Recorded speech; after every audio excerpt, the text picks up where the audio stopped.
We are continuing with these verses by the first Dalai Lama, Gindan Drupa, on a prayer to Tara to protect us from these 8 dangers.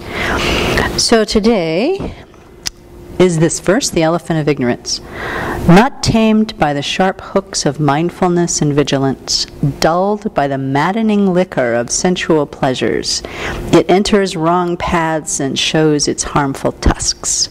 The elephant of ignorance. Please protect us from this danger. I don't know who translated these, but their language is very evocative, very, very beautifully done. So whoever, thank you for that. So, not tamed by the sharp hooks of mindfulness, dulled by the maddening liquor of sensual pleasures, it enters wrong paths, shows harmful tusks, the elephant of ignorance. I have to say, this particular metaphor of all these 8 is the one that has worked the least for me. So I had to think about this. Like, why is that? Well, in a teaching I was reviewing recently, Venerable Children had said, we are so ignorant that we don't even know we're ignorant. That's how ignorant we are. So there's that aspect. And then, metaphorically, what do I know about elephants? Barnum and Bailey, the Shrine Circus, where they're very docile. They hold each other's little tails and they walk around the ring, and there's the guy with his hooks, but he's, pretty innocuous. The main thing is these quiet little elephants going around the circle. Or Dumbo. Dumbo is my other image. So I have this cartoon image of Walt Disney's very kind. Oh, Dumbo's mother was so kind to him when people ridiculed him, and then he learned to fly, and that kind of justified his existence. So this elephant of ignorance thing didn't really scare me. But that's because of my own ignorance. I went and looked up elephants. They're scary. In the wild, they're between 8,000 and 15,000 pounds, these elephants.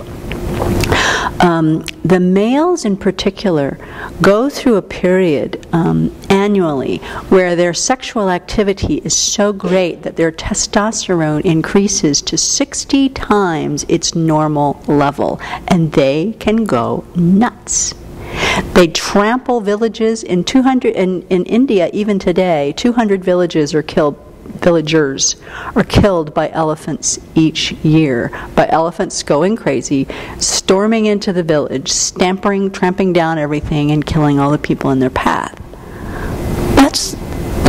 That's a wild animal, and that's a dangerous animal.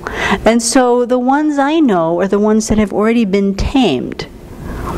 So this is a nice comparison to really think about the violence, the potential for destruction in ignorance, and what happens when that's really tamed. So given that little background on elephant, let's go back.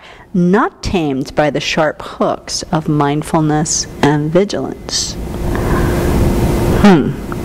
So elephants are tamed by these hooks. One person uses a cattle prod. But she, when the elephant goes out of line, the cattle prod pulls them back into line. When the elephant goes out of line, the hook pushes them back into line. So it's done very gently. But just like these 2 mental factors that we use, the mental factor of mindfulness, and here it's translated as vigilance, but we use it mostly as introspective alertness or introspective awareness. Sometimes Venerable also calls it clear comprehension, drawing from the Pali. So not tamed by the sharp hooks of mindfulness and vigilance or introspective awareness, dulled by the maddening liquors of sensual pleasures. Now, when we are after our sense pleasures, we're nuts. We're loaded. In fact, the period of time when elephants go through this kind of wild testosterone period is called months or something like that, which is a Hindi word for madness, for being mad, they say. So, overwhelmed by our lust for all kinds of pleasure, we go, our minds are just drenched with something that kind of intoxicates us. It enters wrong paths. Anybody ever entered wrong paths under the intoxication of their own sensual desire? wrong paths, and shows its harmful tusks. It harms us. The elephant of ignorance, please protect us from this danger. So the kind of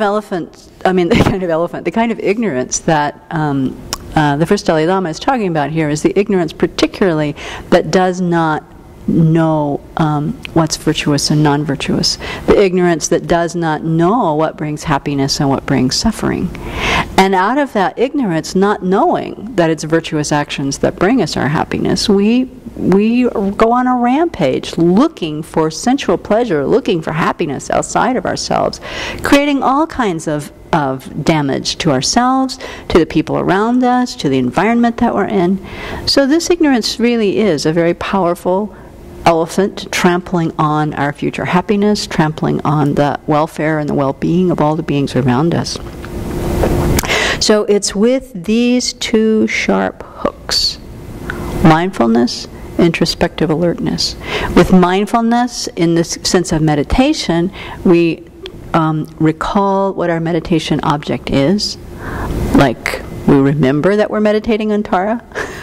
We remember Tara's mantra and the green light pouring down from her or pouring from us. We recall that. And it's introspective alertness that checks up our little mind and says, is your mind still on Tara? Is your mind still on Tara? Hello, is your mind still on Tara? If it's not, mindfulness is, let's remember the object. Kind of gently. So these two work together to keep our mind on the meditation object. In terms of our ethical behavior, it's mindfulness that remembers what our values are, what our precepts are, what we've committed to, how we want to live. And the clearer we are about that, the easier it is for mindfulness to maintain that awareness. And then introspective alertness is the one watching all day, going, where's your mind? What are you thinking? How are you behaving? Are you within your ethical values? Are we really non-harming right this minute? Are we really cultivating love and compassion right this minute? And it brings us back. So when we say, Tara, please protect us from this danger, we're really calling on our own wisdom to know the difference between what is harmful and what is not.